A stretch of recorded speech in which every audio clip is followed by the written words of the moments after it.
For 5 minutes. Thank you, Madam Chair. I was going to ask Larry a question here, and I think this is an issue that maybe everybody who's representative of the business community who does business in China should be thinking about. There was an article on extortion in the Harvard Business Review in December, and the subject is China versus the world. Whose technology is it? An exhaustive study of the actual consequences for U.S. businesses in China. Let me just read you, Larry, one of the conclusions that the authors wrote here.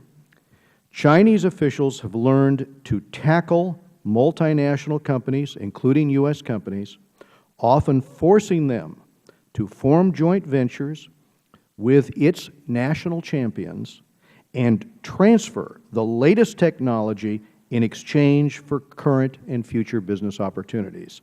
Companies that resist are simply excluded from projects. The Chinese government uses the restrictions to drive wedges between foreign rivals vying to land big projects in the country and induce each of them to transfer the technologies that state-owned enterprises need to catch up. It is extortion. And we all know numerous examples. We've heard witnesses, I think 2 years ago, we heard from Nancy Weinstein. Nancy Lifestyles opened the business in Beijing only to have it stolen out from under her. Oh, she was in Shanghai. That was a Shanghai example. But, you know, since that hearing, I probably heard from a half dozen businesses that said, we don't want to go public, but this is their modus operandi. Now it appears, you know, in the Harvard Business Review, laying out the case that this is the modus operandi for the Chinese government. Could I have your thoughts on that? Mr. Royce, it is the modus operandi. Now, I have to say that American companies that are induced to do that of their own volition because they hope that based on the ability to enter the marketplace, they're going to earn a lot of money. Some do, some don't. But Larry, we understand that part. But the next chapter is once the technology is stolen, that company had better be prepared for a pretty quick exit out of China because its contracts are often about to change. Right. Its workforce doesn't show up the next morning. It's in violation of any number of new rules. Its leases are terminated. We've heard the stories over and over again. Well, I would only suggest a legislative strategy to remedy it. Yes. And that's if a company can legitimately demonstrate that its products or its technology was stolen, then prohibit the sale of that stuff in the United States. Well, that's a good remedy. That's a good remedy.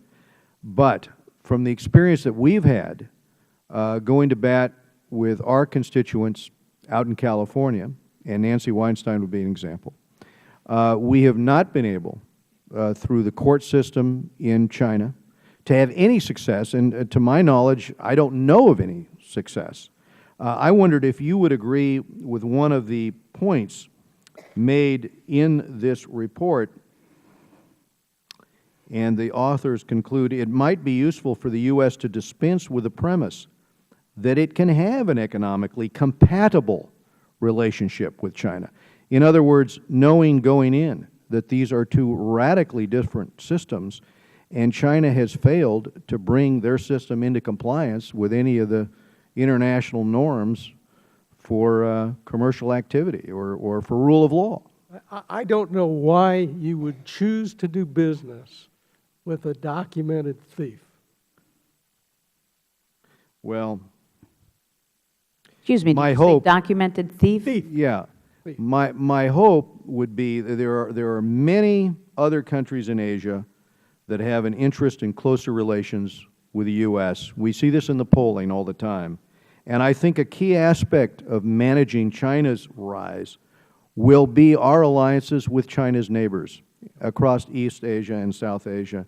And I think that giving reassurance to our friends and placing a check on maybe China's regional ambitions is going to be necessary. But what more should we be doing with these countries to encourage trade and investment? And what more should we do to let the U.S. business community know their return on investment is a negative one in terms of China? That gets out occasionally in the journal, but not often enough. Thank you. The gentleman's time has expired. And now for truly our last question and answer